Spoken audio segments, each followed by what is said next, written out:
shir jirayd gobolka Saraar ama degmada Caynabo annagoo ah beesha Yoonis Abdiraxmaan waxaanu halkan kaga hadlaynaa kelmad hadal hadaaqa oo ka baxay Sanaag oo lagu dhawaaqay jabhadda laga dhawaaqay waxa laga dhawaaqay jabhadda halka laga dhawaaqay Muuse Bakar leeyahay runtii kelmaddaas reerka waanu ka xumaanay hadalka isaga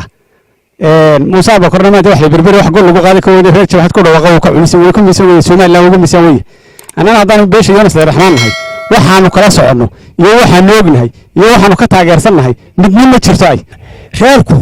reer maanta jabhadeeya sidii haraba loo sheegay oo jabhad gala ma aha reer wixii tawdo miiska ku garaaca oo ka wada hadla madaxweynaha kala hadla siyaasiyiinta kala hadla daaqliga kala hadla reerka ayaanu ku ogeyn anagu ku ogeyn waxaan laga tashan ninka sheegana isagu ba ceebteeda leh waxaanu leenahay ma aanu taageersanin mana aanu raacsanin mana aanu yeelayno cidina lama matasho dadinina oo baa ka sii deynina inaan waxa gobolka Sanaag bariyahanba ka soconayay inaan anagu aanu soo gaadhin waxna soo gaarayana uunan ahayn haddaanu nahay reer Yoonis reer jabhadeeya ma nihin waxaanu nahay reer shan gobol degan ama Muuse Bakar barkiisa waxaan leenahay kuwa cadooda jabhadda ku dhawaaqayna waxaan leenahay istaafnalaysto waxay sheeganaysaa wax sheegta oo si wanaagsan wax u sheegta haddii wax tabateen waxaanu leenahay idinkuna ka soo noqda annagana midaan gelin karaysana maaha midaan yeelaynana maaha mid aan lagu matashana maaha qaranimada maanta qaran baynu nahay dawlad baynu dooranay dawlad baynu nahay wixii la kala tabanayo waxa weeyaan miiska hadalka lagu wada hadlaya saddex baaqa odayaashu iga horeeyeen ee bari ka soo baxay miduu lagu yahay waa nagu ceeb baaqaasi Muuse Bakar dhanba ku ceebiya reeryaas ku sii ceebiya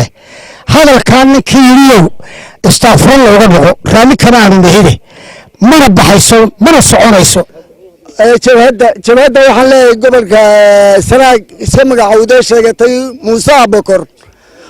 Bakar anagu waxna Yoonis Abdiraxmaan waxba kama noogin meel noogu sheegayna ma jirto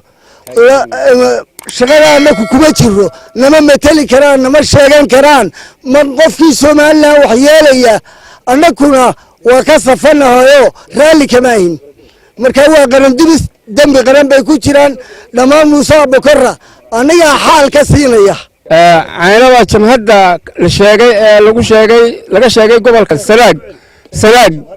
jabhadda Sanaag laga sheegay haddaan nahay Yoonis Abdiraxmaan reerka la yiraahdo shaqo aanu ku leenahay iyo waxaanu kala socono iyo waxaanu ku taageerayno iyo waxaanu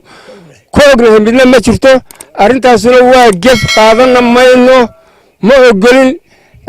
waxaan leenahay nimanka maanta jabhadda ku dhawaaqayo warqoor hore jabhad noqday waxba ku soo qaadi waayay ha ceeboobe guriyihiina iyo maatooyinkiina ha ku ciyaarina annaguna kuma raacsanin